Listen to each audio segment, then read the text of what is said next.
been a dramatic transformation in China's presence in Latin America and the Caribbean, particularly in economic terms, during the 21st century. If you go back to the year 2000, there was something on the order of $10 billion a year in trade between China and Latin America and the Caribbean. Today, that number is over 300 billion, so we're talking about a 30 times increase over a period of a mere 2 decades. There's been much less attention paid to what we might call soft power. We wanted to explore in our project on communicating influence, China's messaging in Latin America and the Caribbean, the ways in which Chinese actors and institutions articulate their engagement with Latin America in 3 domains. One is in technology and communication. Another is in public health and particularly COVID diplomacy. And the third is in public diplomacy, people-to-people exchanges. In addition to focusing on those 3 domains, we delved into 4 countries: Argentina, Brazil, Chile, El Salvador.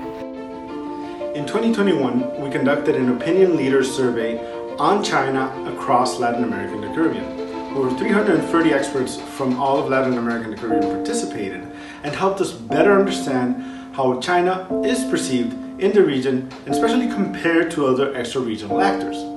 Now, some of the most interesting highlights from the survey was that 80% perceive China to have a very high influence in Latin America and the Caribbean. Yet only 35% think that this influence is highly positive.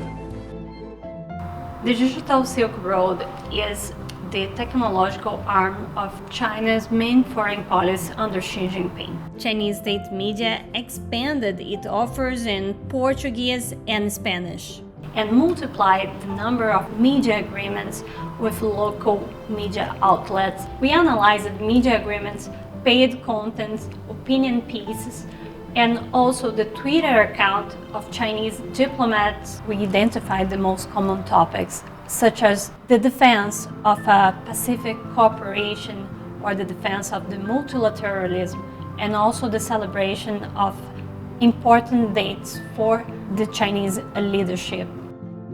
China has become a present actor in Latin America information flows.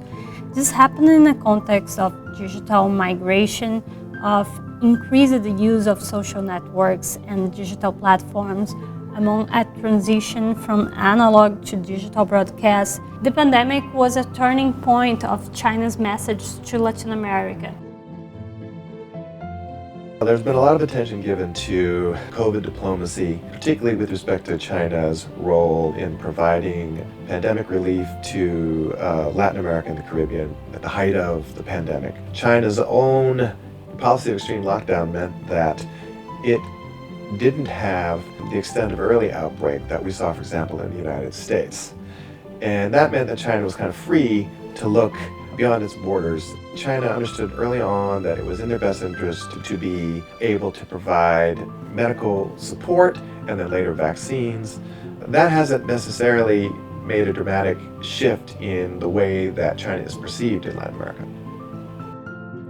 China is drawing on an expanding array of channels, ranging from universities to arts and culture institutions, to try to convey effectively messages that the Chinese government sees as priorities.